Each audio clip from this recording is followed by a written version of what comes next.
Everyone, welcome back to my channel education and inspiration with Jyoti. आज की video में हम देखेंगे UGC NET home science related कुछ क्वेश्चंस जो आप लोगों ने मुझसे कंटिन्यूसली पूछे। तो इस वीडियो में हम पूरी तरह से समझ लेंगे कि हम यूजीसी नेट होम साइंस का एग्ज़ाम यानी कि यूजीसी नेट होम साइंस की प्रिपरेशन करने के लिए क्या क्या क्राइटेरिया होते हैं, चाहे वो एज से रिलेटेड हो, फीस से रिलेटेड हो, पेपर पैटर्न कैसा होता है, कैटेगरी, सिलेबस रिलेटेड क्वेश्चंस जो है, मार्क्स से रिलेटेड जो क्वेश्चंस हैं, नेगेटिव मार्किंग से रिलेटेड या एलिजिबिलिटी से रिलेटेड जितने भी क्वेश्चंस हैं वो सारी, या इस पे टाइमिंग कितना होता है और इसके लिए कितनी कट ऑफ आनी चाहिए, रैंकिंग क्या होती है, इससे रिलेटेड सारे क्वेश्चंस जो भी आपके क्वेश्चंस हैं उसके बारे में हम डिस्कस करेंगे। बीएड ज़रूरी है कि नहीं ज़रूरी है, कौन भर सकता है, कौन नहीं भर सकता है, इन सारी चीज़ों पे हम आज अच्छे से डिस्कस करेंगे। तो आई थिंक आज आपके सारे डाउट्स क्लियर हो जाएंगे। तो चलिए वीडियो स्टार्ट करते हैं। तो चलिए देखते हैं यूजीसी नेट से रिलेटेड जो भी आपने क्वेश्चंस पूछे थे मुझसे, मैंने कोशिश किया है कि मैं इन सारे क्वेश्चंस के जवाब इस वीडियो में दे दूं। चलिए वीडियो स्टार्ट करते हैं और समझते हैं कि क्या है यूजीसी नेट या जीआरएफ। तो सबसे पहले देखते हैं यूजीसी नेट जो होता है उसे क्या कहते हैं। हम नेशनल एलिजिबिलिटी टेस्ट कहते हैं और जीआरएफ को क्या कहते हैं, जूनियर रिसर्च फेलोशिप कहते हैं। इन दोनों का एग्ज़ाम एक होता है। सबसे पहले तो आप ये समझिए कि ये जो दोनों है टॉपिक, इन दोनों का एग्ज़ाम एक होता है। और ये एग्ज़ाम कौन कराता है, एनटीए कराती है, नेशनल टेस्टिंग एजेंसी जो है वो ये एग्ज़ाम कराती है। ठीक है, यानी कि नेट हो गया नेशनल एलिजिबिलिटी टेस्ट और जूनियर रिसर्च फेलोशिप हो गई जीआरएफ, यानी कि दोनों का एग्ज़ाम एक होता है। दोनों के एग्ज़ाम के लिए आपको एक तरह से तैयारी करनी है। आगे मैं बता दूंगी कि दोनों में क्या अंतर है, आपको कैसे जेआरएफ के लिए आप क्वालिफाई होंगे और कैसे नेट के लिए। एलिजिबिलिटी पोस्ट ग्रेजुएशन होना चाहिए 55% मार्क्स के साथ। ठीक है, जनरल वालों के लिए। आप लोग बहुत सारे लोग पूछे थे मुझसे कि एलिजिबिलिटी क्या होती है, तो इसमें पोस्ट ग्रेजुएट होना चाहिए 55% मार्क्स के साथ जनरल वालों के लिए, और जो रिजर्व कैटेगरी होती है उनको 50% मार्क की ज़रूरत रहती है। ठीक है, आगे देखते हैं एज लिमिट।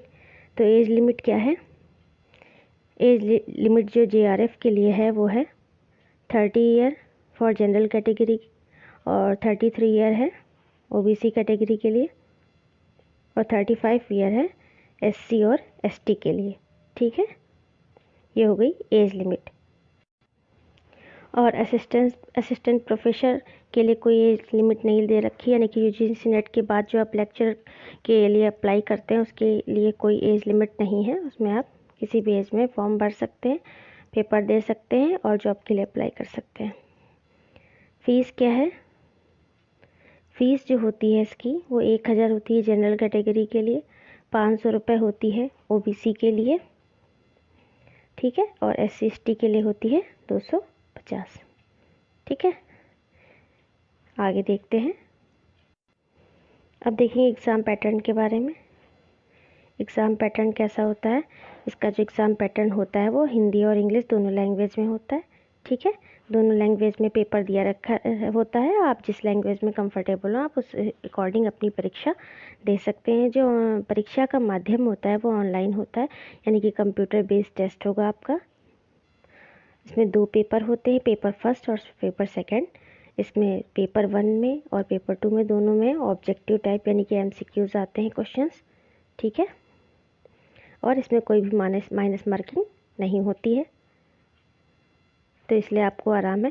आप कॉन्फिडेंस के साथ जो आपको समझ में आए आप लगा सकते हैं। आपके दिमाग में इतनी कोई टेंशन नहीं रहेगी कि हमारा माइनस हो जाएगा। तो अभी तो ऐसा कोई नियम नहीं है, तो आप इसका ज़रूर लाभ उठाएं। टाइमिंग जो होती है उसमें 3 घंटे की होती है। ठीक है, और पेपर फर्स्ट और पेपर सेकंड में कितने क्वेश्चन आते हैं वो देख लेते हैं। पेपर फर्स्ट में जो क्वेश्चन आते हैं वो आते हैं 100 मार्क्स के आते हैं 50 क्वेश्चंस। कितने आते हैं, 50 क्वेश्चंस आते हैं पेपर 1 में। और पेपर 2 में आते हैं 100 क्वेश्चंस और कितने मार्क्स के होते हैं, 200 मार्क्स के होते हैं। और टोटल क्वेश्चन कितने हुए, 150, और मार्क्स कितने हुए, 300।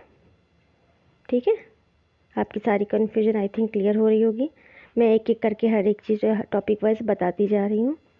जितने भी आपके क्वेश्चन थे मैंने नोट करके एक जगह सारे क्वेश्चंस के आंसर ऐसे लिख दिए हैं जिससे आपको बार बार वीडियो ना देखना पड़े कोई भी। पेपर 1 का जो सिलेबस है वो देख लेते हैं। टीचिंग एप्टीट्यूड, रिसर्च एप्टीट्यूड आता है, डाटा इंटरप्रिटेशन आता है, मैथमेटिकल रीजनिंग और एप्टीट्यूड आता है इसमें, लॉजिकल रीजनिंग आती है, इंफॉर्मेशन एंड कम्युनिकेशन टेक्नोलॉजी से रिलेटेड क्वेश्चंस पूछे जाते हैं और पीपल डेवलपमेंट एंड एनवायरनमेंट से रिलेटेड क्वेश्चन पूछे जाते हैं। ठीक है, ये हो गया पेपर 1 का सिलेबस। आगे देखते हैं। ये हो गए पेपर 1 का।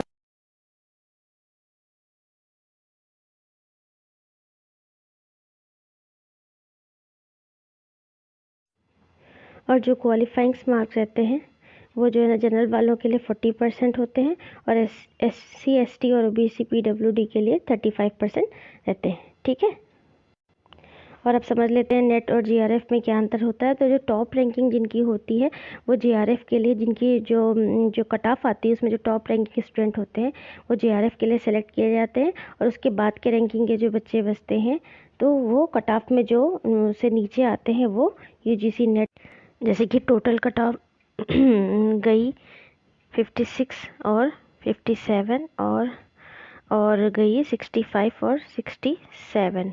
ठीक है, ये गई कट ऑफ। तो जो 65 और 67 तक जिनकी कट ऑफ आई है वो हो जाएंगे JRF के लिए सेलेक्ट। ठीक है, और जिनकी कट ऑफ 56, मैं एग्जांपल के तौर पे एक बता रही हूँ, जिनकी कट ऑफ 56 57 रह गई है तो वो हो जाएंगे UGC नेट के लिए सेलेक्ट। ठीक है, तो जो एज ग्रुप जिसमें ज़रूरत होती है वो ज़रूरत होती है JRF में, और जो महिला अभ्यर्थी होते हैं, जो महिला अभ्यर्थी होती हैं वो 35 एज तक उनका मान्य होता है, वो चाहे जनरल की हों और चाहे OBC की हों, महिलाओं के लिए ये छूट है। और इसके अलावा जो भी अभ्यर्थी होते हैं जो UGC नेट की प्रिपरेशन कर रहे होते हैं वो लेक्चरर यानी कि असिस्टेंट प्रोफेसर के लिए अप्लाई कर सकते हैं और इसकी कोई एज लिमिट नहीं होती है। इसमें आप अपनी प्रिपरेशन करेंगे, आपने BA किया, फिर पोस्ट ग्रेजुएशन किया और उसके बाद आपने UGC नेट एग्ज़ाम की प्रिपरेशन करना शुरू कर दिया और इसके बाद आप PhD कर सकते हैं। किसी भी कॉलेज में आप असिस्टेंट प्रोफेसर के लिए अप्लाई कर सकते हैं। इस तरह से ये इसका पूरा पैटर्न होता है। इसके अलावा जो JRF के जो स्टूडेंट्स होते हैं जो क्वालिफाई कर लेते हैं उनको स्कॉलरशिप मिलती है गवर्नमेंट की तरफ से JRF के स्टूडेंट को। तो ये एक बहुत अच्छी बात है, वो अपनी प्रिपरेशन करने के लिए उन्हें स्कॉलरशिप मिलती है जो ये बहुत अच्छी मतलब कुछ 20 से 25 हज़ार रुपये समथिंग ऐसे कुछ मिलती है स्कॉलरशिप, इससे ज़्यादा भी मिलती है। तो उसके बाद JRF के बाद वो SRF करते हैं। तो इस तरह से ये चीज़ें चलती रहती हैं। इससे रिलेटेड और भी कोई क्वेश्चन अगर आपके दिमाग में होंगे तो आप मुझसे पूछ सकते हैं। मैंने अपने लेवल पर कोशिश किया है कि आपके सारे क्वेरीज को दूर कर सकूं। और ये एग्ज़ाम साल में 2 बार होता है। ठीक है, इसका जो एग्ज़ाम होता है वो साल में 2 बार होता है। तो आई थिंक अब आपको समझ में आ गया होगा कि UGC नेट क्या है, इसको कैसे तैयारी करनी है और इससे रिलेटेड सारे questions. Thank you so much for watching. Stay connected. Video useful लगा होगा तो चैनल को सब्सक्राइब करिएगा, लाइक करिएगा, कमेंट करिएगा। Thanks for watching.